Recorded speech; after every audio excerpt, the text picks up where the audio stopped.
জয়গুরু। ওং শ্রী পরমাত্মনে নমঃ। ওং নারায়ণং নমস্কৃত্য নরং চৈব নরোত্তমং দেবীং সরস্বতীং চৈব ততো জয় মুদীরয়েৎ। সকলকে জানাই শুভেচ্ছা এবং যথাস্থানে প্রণাম। মহাভারত আদি পর্ব এর আগের ভিডিওতে আমরা পেয়েছি যজাতি দেবযানীর বিবাহ এবং যজাতির শর্মিষ্ঠা গ্রহণ। এবার ৮৩তম অধ্যায় যজাতি হইতে যদু প্রভৃতির জন্ম। বৈশম্পায়ন কহিলেন, দেবযানী শর্মিষ্ঠার পুত্রোৎপত্তি সংবাদ শ্রবণ করিবা মাত্র সাতিশয় ক্ষুব্ধ হইয়া নানা প্রকার বিতর্ক করিতে লাগিলেন।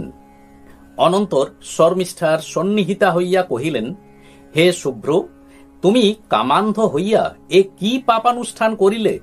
শর্মিষ্ঠা কহিলেন, হে চারুহাসিনী, একদা কোন ধর্মপরায়ণ ও বেদ বেদাঙ্গ পারগ ঋষি আমার কুটিরে আগমন করিয়াছিলেন। আমি ঋতু রক্ষার্থে প্রার্থনা করাতে তিনি আমার মনোবাঞ্ছা পরিপূর্ণ করেন। আমি অন্যায়ত কাম প্রবৃত্তি চরিতার্থ করি নাই। আমি সত্য কহিতেছি, আমার এই সন্তানটি সেই ঋষির ঔরসে জন্মগ্রহণ করিয়াছে। তখন দেবযানী কহিলেন, শর্মিষ্ঠে, যদি ধর্ম প্রতিপালনার্থ এই কর্ম করিয়া থাকো তাহা উত্তমই হইয়াছে, কিন্তু যদি সেই ঋষির গোত্র, নাম ও আভিজাত্য জানিতে পারিয়া থাকো তবে বলো, শুনিতে আমার নিতান্ত ঔৎসুক্য হইতেছে। শর্মিষ্ঠা কহিলেন, সেই ঋষি সূর্যের ন্যায় তেজস্বী ও তপপ্রভাব সম্পন্ন। তাহাকে দেখিয়া সে সকল কথা জিজ্ঞাসা করিতে আমার সাহস হয় নাই। দেবযানী কহিলেন, যাহা হোক, যদি তুমি শ্রেষ্ঠ জাতির ঔরসে সন্তান লাভ করিয়া থাকো তাহাতে আমার ক্ষোভ বা পরিতাপ নাই। তাহারা পরস্পর এইরূপ হাস্য পরিহাসপূর্বক কিয়ৎক্ষণ কথোপকথন করিলেন। পরিশেষে দেবযানী এই বৃত্তান্তের প্রতি বিশ্বাস করিয়া স্বীয় আবাসে প্রবিষ্ট হইলেন। অনন্তর যজাতি দেবযানীর গর্ভে যদু ও তুর্বসু নামে দুই পুত্র এবং শর্মিষ্ঠার গর্ভে দ্রুজ্য, অনু ও পুরু নামক ৩ পুত্র উৎপাদন করিলেন। কিয়ৎকাল অতীত হইলে একদা দেবযানী প্রিয়তম সমভিব্যাহারে এক নির্জন বনে গমন করিয়া দেবরূপী ৩টি বালক দেখিতে পাইলেন। তাহারা অসংকুচিত চিত্তে ক্রীড়া করিতেছিল।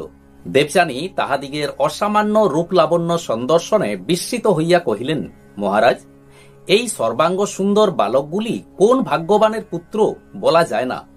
ইহারা দেবকুমার তুল্য সুকুমার। ইহাদিগের আকার প্রকারে আপনারই ঔরসজাত বলিয়া বোধ হইতেছে। দেবযানী রাজাকে এইরূপ কহিয়া বালকদিগের সম্বোধন করিয়া জিজ্ঞাসিলেন, বৎস, তোমরা কোন বংশে উৎপন্ন হইয়াছ, কাহার পুত্র এবং তোমাদিগের পিতার নাম কি? শুনিতে আমার নিতান্ত বাসনা হইতেছে। দেবযানী কর্তৃক এইরূপ জিজ্ঞাসিত হইলে বালকেরা তর্জনী সংকেত দ্বারা মহারাজ যজাতিকে পিতা নির্দেশ করিয়া কহিল, আমাদিগের মাতার নাম শর্মিষ্ঠা। এই বলিয়া তাহারা হর্ষোৎফুল্ল লোচনে নিজ পিতা যজাতির সন্নিহিত হইল। কিন্তু দেবযানীর সমীপে বলিয়া তিনি তাহাদিগকে সমাদর করিতে পারিলেন না। বালকেরা পিতার অনাদরে অভিমান করিয়া রোদন করিতে করিতে জননী সন্নিধানে গমন করিল। রাজা বালকদিগের কথায় ঈষৎ লজ্জিত হইলেন। দেবযানী রাজার প্রতি বালকদিগের সদ্ভাব সন্দর্শনে সে বিষয়ের মনমোদ্ঘাটন পূর্বক অনতি বিলম্বে শর্মিষ্ঠার নিকট উপস্থিত হইয়া রোষ ভরে কহিলেন, দেখো শর্মিষ্ঠে, তুমি আমার অধীন হইয়া আমারই অপ্রিয় কার্য করিয়াছ। ইহাতে কি তোমার মনে শঙ্কার উদয় হয় নাই? শর্মিষ্ঠা কহিলেন, আমি যে ঋষির কথা উল্লেখ করিয়াছিলাম তাহা মিথ্যা নহে। আমি ন্যায়ত ও ধর্মত বলিয়াছি। তোমার নিকট আমার ভয়ের বিষয় কি? আরও তুমি মহারাজকে পতিত্বে বরণ করিয়াছ, তাহাতে আমারও বরণ করা হইয়াছে, কারণ সখীর পতি ধর্মত নিজ পতি হইতে পারেন। তুমি ব্রাহ্মণ কন্যা, তুমি আমার পূজ্যা ও মান্না, আর আমি এই রাজর্ষিকে তোমা হইতেও সম্মান ও পূজা করিয়া থাকি, তাহা কি তুমি জানো না? দেবযানী শর্মিষ্ঠার মুখে এই সমস্ত বাক্য শ্রবণ করিয়া কহিলেন, মহারাজ, তুমি আমার সাতিশয় অপ্রিয় কার্য করিয়াছ, অতএব অদ্যাবধি তোমার আলয়ে আর অবস্থান করিব না, এক্ষণে চলিলাম। এই বলিয়া পিতৃগৃহে প্রস্থান করিতে উদ্যতা হইলে রাজা দেবযানীকে বাষ্পাকুল লোচনে সহসা শুক্র সন্নিধানে গমন করিতে উদ্যত দেখিয়া ব্যথিত মনে তাহার পশ্চাৎ পশ্চাৎ ধাবমান হইলেন এবং নানাবিধ প্রবোধ বাক্যে তাহাকে সান্ত্বনা করিতে লাগিলেন। রোষ রক্তলোচনা দেবযানী কিছুতেই ক্ষান্ত হইলেন না। তিনি রাজাকে ভালোমন্দ কিছুই না বলিয়া রোদন করিতে করিতে পিতৃ সন্নিধানে উপস্থিত হইলেন এবং অভিবাদন পূর্বক তাহার সম্মুখে দণ্ডায়মান রহিলেন। রাজাও দেবযানীর অনুসরণক্রমে তথায় উপস্থিত হইয়া বিধানানুসারে শুক্রাচার্যের পূজাদি করিয়া অতি বিনীতভাবে একান্তে সমাসীন হইলেন।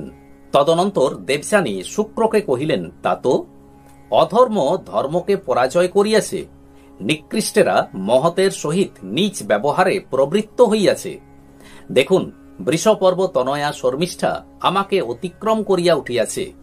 রাজা যজাতি তাহার গর্ভে 3টি পুত্র উৎপাদন করিয়াছেন। আমি দুর্ভাগা, আমার 2টি বই পুত্র নহে। হে ভৃগুকুল তিলক, এই রাজা পরম ধার্মিক বলিয়া বিখ্যাত আছেন, কিন্তু এক্ষণে এইরূপ গর্হিতা চরণে প্রবৃত্ত হইয়াছেন। হে তাত, আমি সত্য বলিতেছি, সম্প্রতি ইনি শাস্ত্র মর্যাদা অতিক্রম করিতে আরম্ভ করিয়াছেন। এবার যজাতির প্রতি শুক্রের শাপ। শুক্র এই সমস্ত বৃত্তান্ত আদ্যপান্ত শ্রবণ করিয়া ক্রোধ ভরে রাজা যজাতিকে অভিসম্পাত করিলেন। মহারাজ, তুমি ধার্মিক হইয়া প্রিয় বোধে অধর্মাচরণ করিয়াছ, অতএব দুর্জয় জরা অচিরাৎ তোমাকে আক্রমণ করিবে। রাজা সহসা এইরূপ শাপগ্রস্ত হইয়া শুক্রকে কহিলেন, ভগবান, শর্মিষ্ঠা ঋতু রক্ষার্থে প্রার্থনা করিয়াছিল।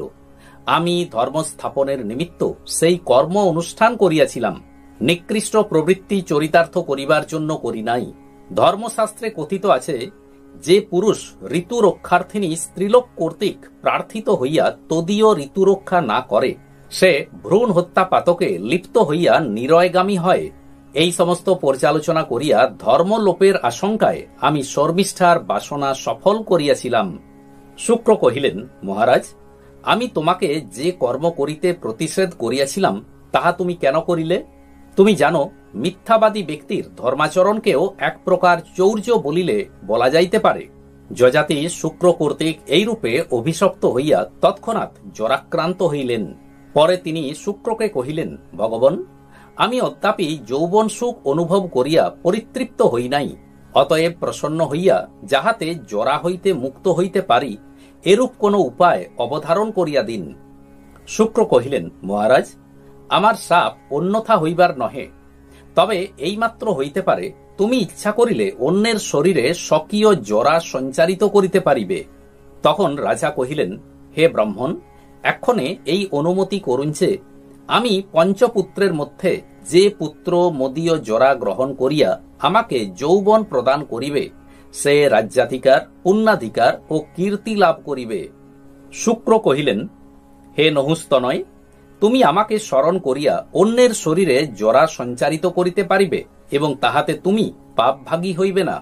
আর তোমার যে পুত্র জরা গ্রহণ করিয়া তোমাকে যৌবন প্রদান করিবে, সে তদীয় সাম্রাজ্য অধিকার পূর্বক আয়ুষ্মান, কীর্তিমান ও পুত্র পুত্রাদিমান হইবে।